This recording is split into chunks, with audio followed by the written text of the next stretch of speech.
Pozdrav ljudi i dobrodošli u novu epizodu Kompasa. U današnjoj epizodi ćemo pokazati kako naučiti psa da donosi aport.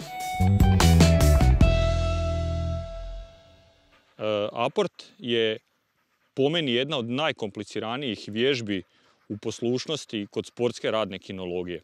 Ako želite ja ću u biti ispričati način na koji sam ja učio Astru da donosi aport, korak po korak, kako sam ja prolazio s njom. Postoji više načina, ja sam koristio ovaj i meni se pokazalo dobro i to je to. Znači, jedanput to kad sam ju naučio, stvarno nikad nisam imao više problema. Kasnije su sve nekakvi detalji, sitnice, koliko brzo će donijeti i ostalo što je u biti u konačnici nebitno ako se ne planirate natjecati. Ono što bi u samom startu trebalo, što bi pas trebao da bi uopće mogli to raditi, je u biti da nosi taj aport u ustima. E sad, da bi nosio aport u ustima, naravno da je uvjet da ga želi uzeti. Naravno, Astra sad već skače za njim, ali to možete raditi kroz poslušnost, kroz vježbu onu koju smo pričali, uzmi i pusti. Tako da vi kažete uzmi, pas kad uzme, napravite s njim korak 2, pusti, pusti. I to je to. Znači, prvo da ga želi nositi u ustima. E sad, pošto Astra to već radi, ovo sad nije realno jer sam se ja namučio s tim kad smo radili, učili, znači nekako morate zainteresirati psa za taj predmet. Nije komplicirano, pogotovo ako pas voli donositi lopticu ili nešto drugo, predmet samo ako se miče, ako je zanimljiv, možete ga dati psu uzeti bez uzmi, bitno je da ga nosi 2-3 koraka u ustima, pusti i to je to. Tu ne trebate žuriti, jako je bitno da taj dio dobro savladate, a ne da kad vi bacite aport, pošaljete psa po aport, da ga ispljune na pola puta ili da ga neće uzeti sa poda. Također, pas treba uzeti aport ne iz vaše ruke, nego ga treba uzeti sa poda. Znači, mora se naviknuti na to da uzima predmet s poda. Opet na koji način, isto kao i ovo. Zainteresirate psa za predmet, bravo. Bacite ga dolje, pas ga uzme, napravite par koraka da nosi ustima, pusti, bravo.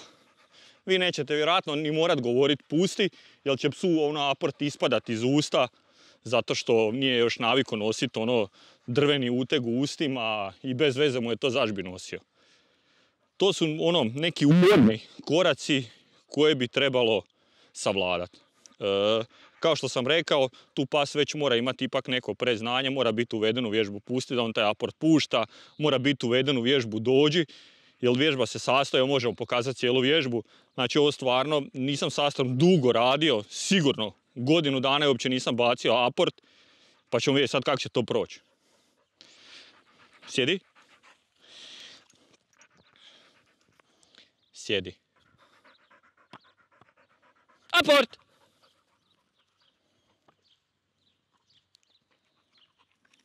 Dođi. Sjedi. Pusti. Uz nogu. Sjedi. Bravo, cura. E sad, pošto stvarno dugo nisam radio, ovo je u biti super i prošlo, samo sam koristio pomoćne zapovjede. Znači, vi u biti na natjecanju samo stavite psa u sjedeći položaj, bacite aport, kažete aport, pas mora otići po njega, uzeti ga, vratiti se do vas, sjesti ispred vas, tek onda ide zapovjed. Pusti da pusti to uz nogu da dođe s lijeve strane i da sjedne i to je onda kraj vježbe.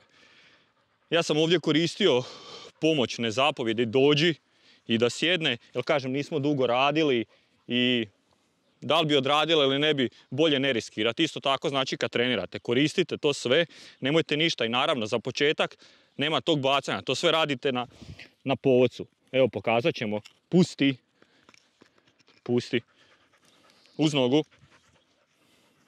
uz, hajde, sjedi.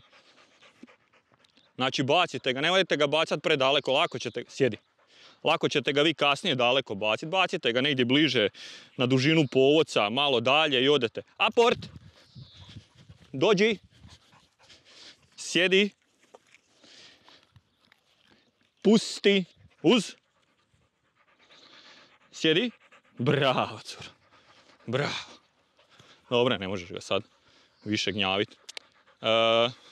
Znači nije ništa Neću reći da ovo nije ništa baš jako komplicirano, zato što ima jako puno dijelova, sitnica i detalja, nekakvih podvježbi koje pas treba savladati da bi u konačnici savladao vježbu aporta.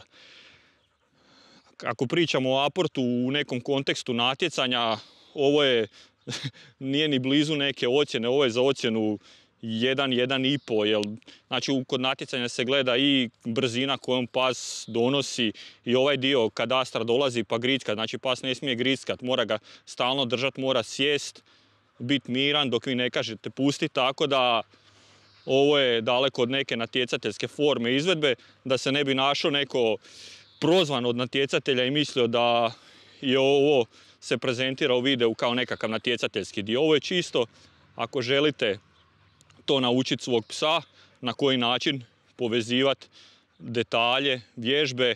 Vidjeli ste ovo, znači trening, kao i sve što smo do sad pričali, trening na povodcu. Imate kontrolu nad psom, koristite sve ove pomoćne zapovjedi, jer vidjeli ste kad sam ono na početku radio, kasnije kad trenirate na taj način, aport, pa sluhne, dođi, sjedi, pusti uz nogu, kasnije kad nemate povodac, te pomoćne zapovjedi su vam dodatno oružje koje možete koristiti da bi pas odradio vježbu kako treba.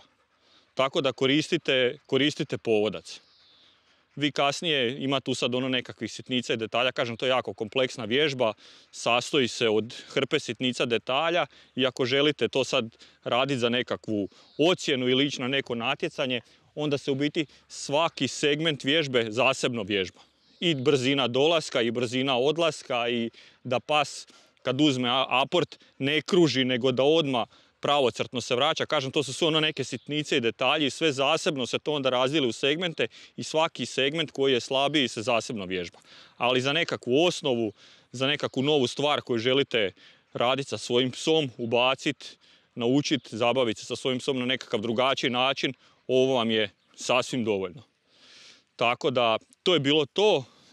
Hvala vam što ste gledali. Like, share, subscribe ko nije i vidimo se u nekom sljedećem videu. Hvala vam.